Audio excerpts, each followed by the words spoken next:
उमरखेड नगर परिषद निवडणूक निर्णय अधिकारी सखाराम मुळे यांची पत्रकार परिषद बुधवार दिनांक 12 नोव्हेंबर 2025 रोजी उमरखेड येथील नगर परिषदेच्या हॉलमध्ये घेतली असून निवडणुकीविषयी माहिती मतदारांना दिली असून सर्वांनी मतदान करावे असे आवाहन केले आहे। तसेच काही तक्रारी असल्यास निवडणूक निर्णय अधिकारी यांना कळवावे यासाठी पत्रकार परिषद घेऊन कळवले आहे।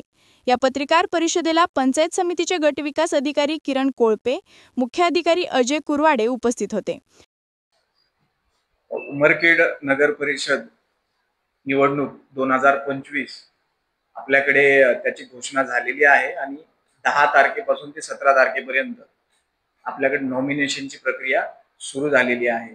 त्यानंतर 18 तारखेला छाननीची प्रक्रिया नगर परिषदच्याच या कार्यालयात होणार आहे आणि 26 तारखेला चिन्हांचं वाटप आणि अंतिम उमेदवार जे की व्हॅलिडली वैध असणार आहेत उमेदवार त्यांची यादी प्रसिद्ध केली जाईल।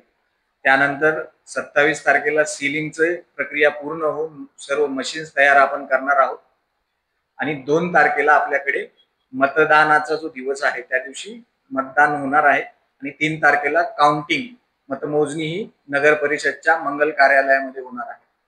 आपल्याकडे नगर परिषद उमरखेडसाठी 44 बूथ्स आपण तयार केलेले आहेत, जिथं सर्व सुविधा पिण्याचे पाणी असेल, रॅम्प असेल, लाईट्स असतील, फॅन्स असतील, चेअर्स, टेबल्स आणि ज्या भौतिक सुविधा मतदारांना लागतील उन्हापासूनच्या संरक्षण त्या सगळ्या उपलब्ध करून आपण त्यांना देणार आहोत।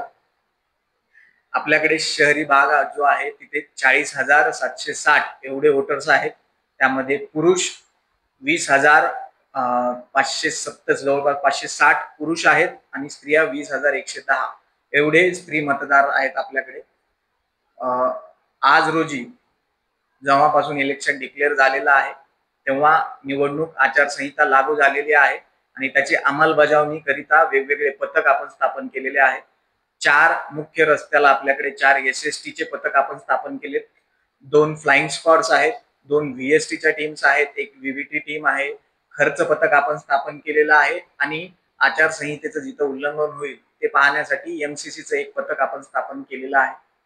तर निवडणुका फेअर आणि सर्वांना इक्वल ऑपॉर्च्युनिटी मिळेल याच पद्धतीनं आपण राबवणार आहोत। कुठेही आचारसंहितेचा भंग होत असेल तर कडक कारवाई करण्याचे निर्देश निवडणूक आयोगाने आपल्याला दिलेले आहेत आणि त्याची कडक अंमलबजावणी आपण करणार आहोत।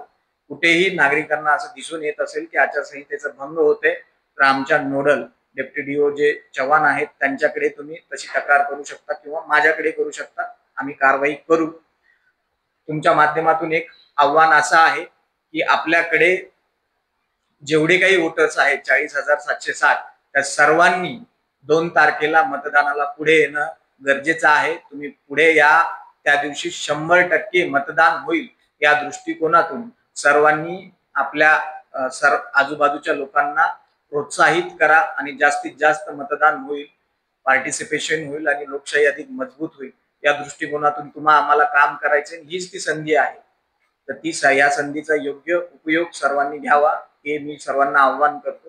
धन्यवाद।